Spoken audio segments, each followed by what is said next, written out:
You're a bad boy. Oh. You love 50 Shades of Grey, don't you? Don't you, you little bitch? What are you waiting for? Ah, God, stop. You got a bruise now. God, oh man, you don't have to go all How do like... they do this shit for real? That's what I'm wondering. Jesus, master and subordinate crap. Ah, damn it. Oh God, jeez. Wow. You wouldn't want me as one of these because I beat the living shit out of them. Oh my God. Welcome everybody to a brand new movie review where we talk about 50 Shades Freed. Holy shit. Oh my God, man. It's black and blue. Jeez, no kidding. Holy crap. Lord. This is the third and final chapter in the 50 Shades of Grey trilogy. Where would you like to start with 50 Shades Freed, sir? Well, first I'd just like to say I did not want to see this film. This one made me, just like the first one. Luckily, I got out of the second one, so let me be perfectly honest. You and I did watch the first film together. Yeah, and I was not knowing what I was expecting because I never heard of the series, and now you know what it is, and you basically softcore porn. Yes, and you know it's okay for two grown men to go see a 50 Shades of Grey film together. The looks we got after the first one, they're like, are these guys straight? I'm like, I am. Yes, I am too. And the second film I saw with my girlfriend, and I took her on... Tried to get me to go with them. I took her on Valentine's Day to see 50 Shades Darker. I wonder how she post-reaction to that. And that didn't go over so well. Yeah. And... you tried to get her to come to this one, too. I wanted to, and basically her exact words were... If I see that movie, I will kill you. So basically, you got through one of these. Yeah. So basically, I had to blackmail. You know, I had to bring you to it. I had to, you know. Well, trust me, he's gonna be paying for this one. So birthday's next month. So. So, you know, look. I'm not gonna lie, I do like that first 50 Shades movie. I do. You know how at the end of Lord of the Rings, how, like, Sam and Frodo... Hold on a second. Hold on. Like, Sam... Was her vagina the ring? Like, Sam and Frodo are, like, that closer to Mount Doom. Like, his penis is that closer to her vagina? Oh, man. I thought to myself, I said, at the end of that first 50 Shades of Grey movie, I was so intrigued. I was like, oh my God, what's going to happen next? I really want to know. I'm intrigued. I mean, there was one line that was iconic for me in that first film. I won't say it. No, say it. Come on, say it. No, you say it. No, I want you to say it. She says, are you going to make love to me? It's like, I don't make love. I fuck hard. And I almost fucking fell out of my seat laughing. It was so hilarious. Then, you know, he taps that ass. I mean, shit. I mean, okay, let's get here to this. Okay, so basically at the beginning of this film, they're getting married. Okay. Mind you, I didn't see the second film, so I'm a little...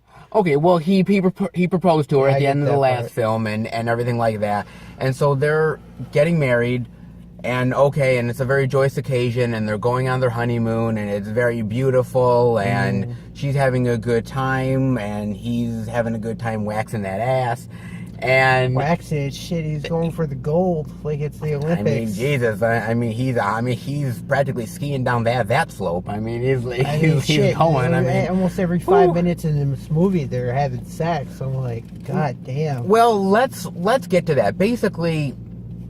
Look, I'm not gonna lie. This movie is basically the version of watching a night of Cinemax softcore porn. Not Cinemax, it's Skinemax. It's Skinemax. I mean, know because your shit. No, I know my shit, but he definitely knows her shit by the end of the show. Jesus, man. And the thing about it is that there's not even really a plot to this movie. I mean, the plot is so thin, it's almost ridiculous. The plot is so thin here, Bob, that basically it's like... I mean, the first one had more of a plot than this one. Which is why I liked that first movie. And the second one had this whole, like...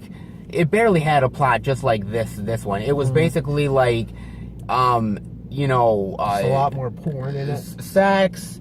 You know, then a little bit of talking, breakup sex, then makeup sex, then revenge sex, and then... I'm surprised they're not asleep half the time from all the sex. I mean, Jesus, man. I mean, this guy has gotten laid in this trilogy more than I will my entire life. Oh, okay? It's literally ridiculous, okay? It's ridiculous. And I'm telling you, so... Basically, in a nutshell, there's barely a plot here, but what plot we do have is basically the editor that she ended up, like, not getting fired, but because he was trying to attack her and everything and trying to manipulate her, she got him fired. Well, Christian Grey bought the book thing and got him fired. And basically, he is out for revenge, and that's what they're dealing with. They're dealing with the fact of dealing with this guy and complications of that, and complications of their family life. Family life and their marriage as well. So, I mean, that's the best kind of place I can describe it. I mean, pretty much anything else is almost spoilers for this film, so... I don't mind spoiling anything for this film. I'm not going to lie. I mean, the plot for... Jack Hyde character, I think. Jack Hyde, yeah. And, I mean, it's basically, oh, Christian stole my life, I should have been him, blah, blah, blah. And you end up finding out in the film that basically, that they were at the same orphanage together, and that, you know, the random chance he didn't get picked and Christian got picked. Christian got picked and he didn't, and all this jazz. Man, I mean, the only other thing I could say for that, I mean, the plot hole of that is so simple, it's ridiculous. It is just ridiculous, man. You could drive Mack trucks through it. I mean, shit. Even the fucking Anastasia had her moment where she not only, actually two big moments where she's doing a getaway where she's driving a car like she's in Fast and Furious. Yeah, like I'm thinking to myself, this is the first time you're ever behind the wheel of this car. This is one of those very fancy, very expensive Ferrari almost like a Ferrari or Lamborghini or something, yeah. And those things can go like almost 200 miles an hour at least. And what I didn't understand is that chase scene, it's not even a tense chase scene. They're having like pop music playing while the chase scene is going. And then they get all aroused afterward when they do the escape. I'm like, where can I find a girl like that? Jesus Christ. Damn, Don Johnson, you got another daughter? I don't care if she's the ugly one. I don't care. Damn, holy shit. Look, here's the thing of this movie is just it's hard to not crack up every time they do a sex scene, because once there's like I keep going over to him, it's like sex scene 35. Right. And it's like, oh my god, man, it's so... Oh god. And another major point is like, she in the movie, in the trailer, you find out that she does get pregnant. And of course, Christian acts like a child, and he's like, oh, the child's gonna have you all to himself, and I won't have you anymore. And it's just like, I understand he has abandonment issues, but... He's incredibly, he's just so possessive of her, and he was that way in the second film too. Very, even almost like stalker-like, really. The first one, even stalker-like stuff. He doesn't want her to see her friends unless it's okay by him. Can't have a job. Yeah, she can't go out for drinks or anything like that. So screw that. I mean, I will say this much. I said, what they tried to do towards the end of this film is they tried to spin it as in, oh, this is the perfect love story with these two, and it's a fantastic trilogy of love and of basically finding your true soulmate. I wonder how their kids are gonna be like when they get older. Like, Mom, Dad, how did you meet? When they're, because spoilers, they do have a son. Yeah. And at the end of the movie, she's pregnant again by the end of the post scene. I mean, the idea of when the kid turns about 15 or 16. Dad, can I go in the playroom? He's gonna have a very honest conversation with that kid. I hate to see the sex talk for that kid. I would hate to see the birds and the bees for that. God damn, man. Birds and the bees. That is just, I mean, it was awkward with my parents having birds and bees. I don't know how it's gonna be for this kid. Like, I learned mine through late night Cinemax, so I didn't even have to have that talk with my parents. Oh man, you know what? For me personally, this movie does not offer much, man. It really doesn't. It offers it's softcore porn. It's softcore porn. That's what it is. Other than the little side thing with the Jack character and the pregnancy, there's really almost no story here. There's no story here. There's barely any sort of character development. The only character development is how many times is he gonna bang her, and how many times is she gonna get used to it. Like that's pretty much all that it is. Basically, just this man is this lucky kid got raised by billionaires, became a S&M sex addict, and married a virgin, and he turned her just as this is basically the fantasy of what would happen to Batman if he became an S&M addict. Wow. Like this is basically, I mean, well, he's already got the leather, so he's already got the fancy toys. I mean, geez. I'm Batman. What is your safe word? The Joker. Oh man, look. I will say this. Then again, that would explain a lot of the freaky characters on Batman, like Poison Ivy, Catwoman. She's in the whips. I mean, God knows what bound to happen eventually. That explains a lot. You know what an interesting side point is? What? Remember that trailer for that movie for the Wonder Woman thing? Yes, Professor Woman Marsden was based on S&M type stuff. Was based on S&M and a fantasy, and and that was. I wish we could have saw that one. Yes, that would have been very interesting. And I just, for me personally, it just is like, oh wow, man, I can't believe it. But I mean, you do kind of learn in the world of the S&M type stuff and the S&M type stuff as well. You learn about that, and and also look, I mean, did you like the chemistry between her and him? Did you like the chemistry? I thought it was a lot better in the first movie. This one, it felt kind of lacking now that they got married.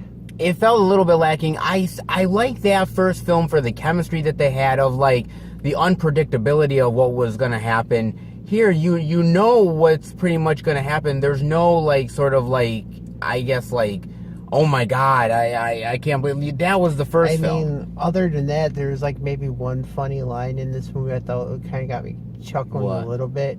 Is when they do manage to take down Hyde to get him arrested. Yeah. It's like, we don't have nothing to tie him up with. Oh, I have something. I'm like, oh, maybe I think I can go find something. I'm like. I'd like really? to imagine if the cops searched that entire place and go, how come we can't get into this room? I mean, yeah, that's probably why he has the bodyguards and why he has the protection he does. Apparently, side note for his security his security is shit. His security is not effective at all. Talk about like non-effective security. They really are. Most of them are what, like special forces or ex-army or something. Probably, like that? I would say, yeah. They're horrible in this film. I mean, they don't do shit. I mean, they have multiple bodyguards, yet the bad guys still manage to outsmart them all. Managed to outsmart them. This is damn. I mean, look, I'll say this. Do I think Jamie Dornan is still good as Mr. Grey? I think he played it better in the first film, and I think it got progressively worse. I think Dakota Johnson is still effective. I think she's still a decent. I can't really give you a full thing because I didn't see the second one. So. Sure, but I mean, still thought she still pulled off the emotional stuff in this film. I think she pulled off the emotional stuff better than he does, and maybe he didn't pull off because that's how the character is supposed to be. But I don't know, man. I don't know. Maybe like they said. I remember when we saw the first one, everybody was comparing it to the books, and then like, oh, the book was better. Blah blah blah. I'm like, I don't know because I've never read the books. I will probably never. That's usually why I go see a movie version of these things. Yeah, because probably won't read the book. I mean, it's kind of tough because again, it's just a meh film. It's just, I mean, does this end the trilogy on a high note? I don't know. I would have cut. I mean, if we were gonna cut anything off, I wouldn't have done that post-credit scene where you see the kid and her pregnant. I would have cut off like where they cut off the movie. They're about to go back into the playroom and do their final, That actually probably would have been the best place to end it, but they didn't. I will say this much though. Do you think like years down the road, like back when we look at like great trilogies, you'll have things like the Godfather trilogy, and right next to it will be the 50 Shades of Grey trilogy. The only way I would have that in my collection if somebody bought that for me. Like, look, you will have the Corleone family and you'll have the Grey family, and they don't take out their enemies; they fuck their enemies to death. They do it. They beat them in submission. They beat them in submission in other ways. Oh man. I mean, there were some scenes in this movie. There was a part with a ice cream scene. I'm like, I couldn't keep. Me and him were cracking up. I'm like, holy shit. Oh, let me tell you something. Let me tell you something right now. You think she was lactose intolerant?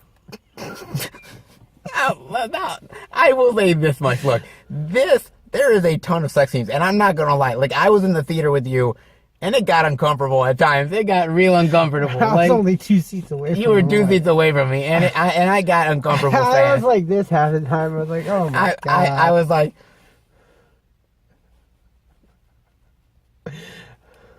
I don't mind female nudity, but when they get to the point where they're starting to get close to show the guy's junk, I'm like, is it over? The part where they're like in the shower scene and they're like going down, like, no, I don't want to see that. Oh my God, it is so it's just very. They must got paid a lot. They had to have been paid a lot, because if you're gonna show them that much, they've got to have been paid a sizable amount. Dakota Johnson don't have to worry about being nervous about nudity no more. I know, no kidding. I mean, I guess there's not much more to say about this movie. I don't have anything. I mean, I guess it's the point to ask you. I mean, what are your final thoughts and grade rating on 50 Shades Freed? I mean, without seeing the one, I can't give you a full total grade for the trilogy. Okay. I mean, like you said, this movie was kind of. I mean, other than a ton of fucking sex scenes, man, the movie was kind of blandish in a lot of ways, because storyline was very, it was kind of typical, stuff that you'd expect for this type of character. Yeah. I mean, I wasn't really no big surprises. I mean, the first one I thought had a lot better storyline. Yeah, I did too. I'd have to give this one. I mean, the acting was okay, but I'd have to give this one probably about an average C. You're gonna give it an average C? Yeah, just for this one. Okay.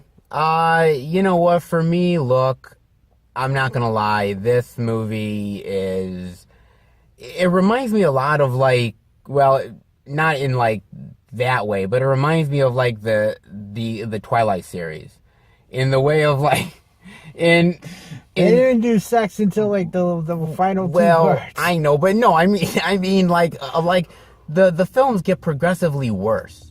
Like, you know what? They just get progressively worse, and by the time you get to like the final one, it's pretty much a joke at this point. And that's kind of what this is at this point. I mean, it's all kind of like Twilight without the vampire parts. Twilight without the vampire parts, and a hell of a lot more bondage and nudity, put it that way. A lot of more banging. No, yeah, exactly. I mean, again, it's, as far as the trilogy goes, I like that first movie, and I think you can just watch that first movie and just end it there. You don't really need to continue it, I don't think.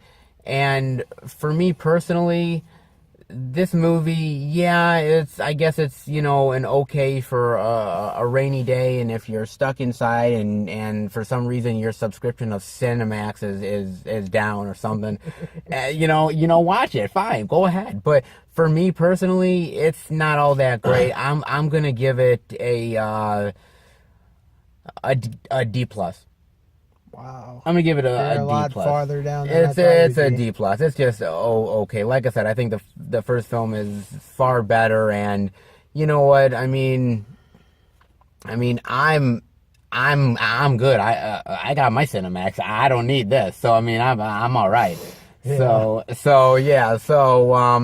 I guess that'll do it. So you know, guess it gets back to you know, What's your safe word? red. Like always, red. No inhibited red rum. Oh! Submit, you bastard. Oh! So sugar. Come on. I feel. All right, guys. I hope you enjoyed the review. If you did, definitely give it a thumbs up, and we'll be back next time for another movie review with less bondage. Because boy, you are really cruel with them. Oh! Put that ball gag back in your mouth. Oh! Don't worry, every time we do a review now, he's gonna have that in his mouth. I don't think so. Shut up, bitch. I'll make you submit. See you later, guys.